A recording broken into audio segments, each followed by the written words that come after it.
여러분 안녕하십니까? 3월 17일 사사건건입니다. 최영일 평론가와 주요 뉴스부터 정리합니다. 자, 안녕하세요. 안녕하세요. 네, 첫 번째 주제 뭔가요? 네, 예상을 웃돈 수치입니다.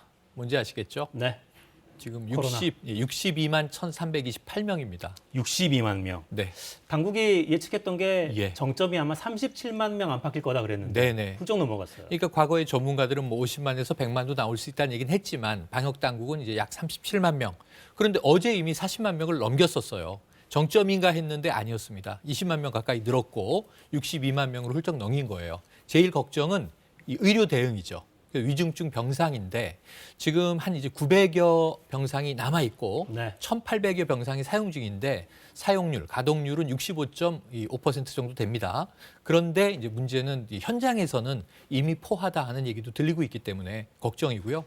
무엇보다도 이 사망자가 많이 올라갔습니다. 치명률은 높아지지 않고 있어요.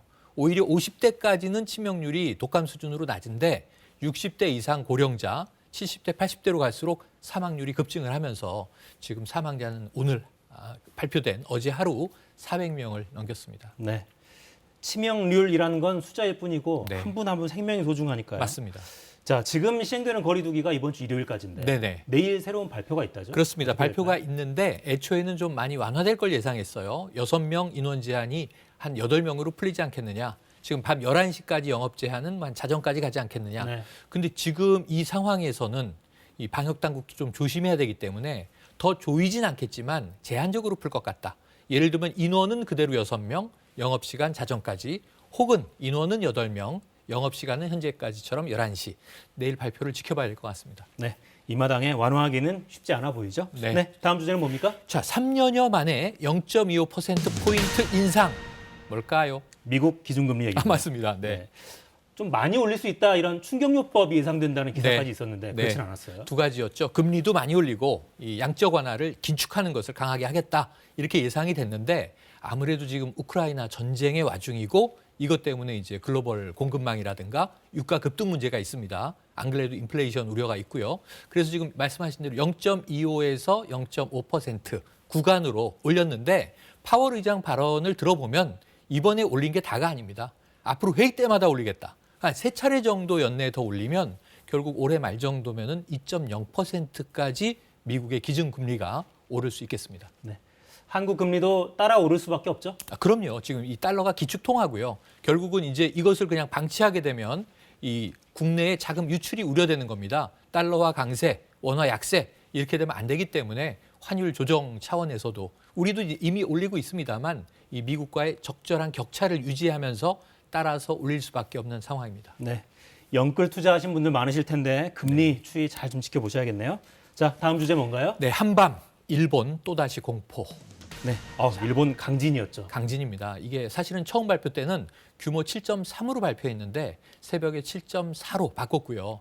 이게 우리가 이제 그 흔들림의 규모로 보면 6 정도까지 나와서 타격이 컸습니다. 한밤중에도 어젯밤 11시 36분경에 발생했는데요. 흔들림이 굉장히 강하게 감지가 됐고 이게 이제 오사카 쪽에 60km 바다에서 바다 속으로는 57km 지점에서 이 진원이 터진 건데 네. 저 문제는 이것 때문에 지금 신칸센은 탈선을 했고요. 200만여 가구에 정전이 올 정도였습니다. 네.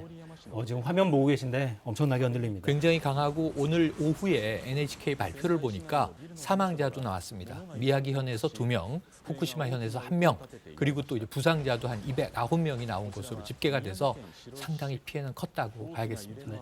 조금 전에 나간 그래픽을 보면 진앙이 원전에서 멀지 않은 곳이에요. 후쿠시마인데. 뭐 이렇게 지도상으로 보면 바로 원전 앞 바다로 이제 추정할 수가 있겠습니다. 네. 그래서 가깝고요.